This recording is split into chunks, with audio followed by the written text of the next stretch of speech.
फिल्मों का मैं शौकीन हूँ और यदा कदा अपनी राय भी देता रहता हूँ, जबकि वेब सीरीज मुझे खास पसंद नहीं।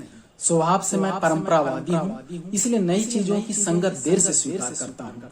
एक दोस्त के कहने पर वेब सीरीज आश्रम देखने को मैं खूब उत्सुक हुआ। इसके बाद एक सारे एपिसोड मैंने देख डाले। इसमें मुख्य कारण यह रहा कि इसके रचयिता प्रकाश झा हैं, वही प्रकाश झा जिनकी फिल्म राजनीति का मैं आज तक मुरीद हूँ। धार्मिक पृष्ठभूमि को लेकर बनाई गई यह वेब सीरीज वर्तमान समय की धार्मिक चेतना के खोखलेपन से पर्दा उठाती है। भारत की धार्मिक चेतना शास्त्रीय वैचारिकी में है, जो यह बतलाती है कि सभी मनुष्य में 5 प्रकार के गुण पाए जाते हैं: काम, क्रोध, लोभ, मोह, अहंकार। प्रत्येक जीवित मनुष्य में ये 5 गुण होने चाहिए, पर ये गुण अगर अनियंत्रित होने लगे तो फिर अवगुण का रूप लेने लगते हैं। यही प्रकाश झा की वेब सीरीज आश्रम का मूल तथ्य है। बहुत पहले जब आदमी की सोच केवल कमाने, खाने तथा संबंध बनाने तक सीमित थी, तब धर्म का अर्थ पूजा पाठ तथा साधुओं के संस्कार थे। लोग इन साधुओं से कर्तव्य परायणता सीखते थे और आशीर्वाद पाते थे। पढ़ने लिखने वाले लोग जानते हैं कि आजादी से पहले लगभग 1000 सालों तक भारत की राजनीतिक दशा बड़ी रुग्ण रही थी। राजाओं की स्वार्थी रंजिश ने विदेशी लड़ाकों को खूब मौके दिए।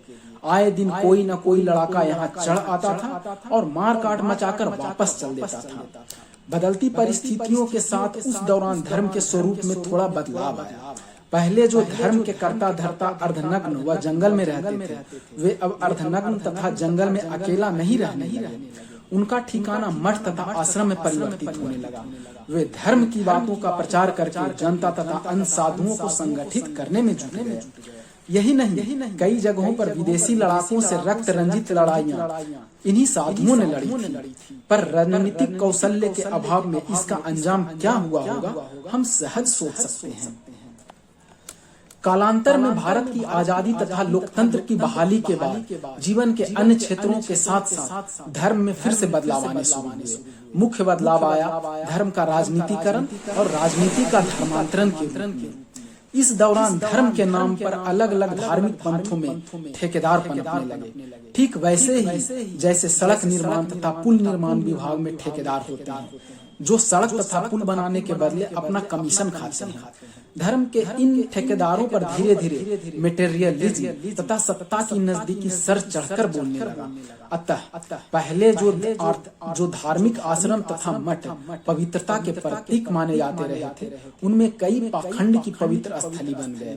इसी परिस्थिति के ऊपर प्रेमचंद ने अपने उपन्यास सेवा सदन में करारा प्रहार किया है।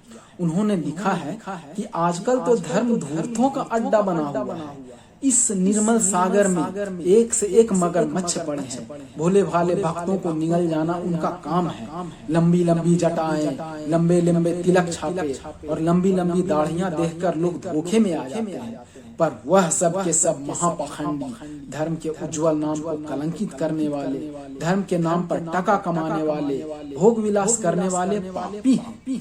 प्रेमचंद के दशकों पुराने ये विचार आज भी सही हैं। मूलतः धर्म मनुष्य को कर्तव्य परायणता की सीख देने का माध्यम है। धर्म वह नहीं है कि कोई साधु शेर भर सोना गले में लटकाकर कुंभ नहाए, कोई बाबा बड़े बड़े उत्सव करवा के जनता से खूब चंदा ले, फिर मखमल के आसन पर पालथी मारकर उसी जनता को नैतिक शिक्षा बांचे। तो फिर आखिर धर्म है क्या?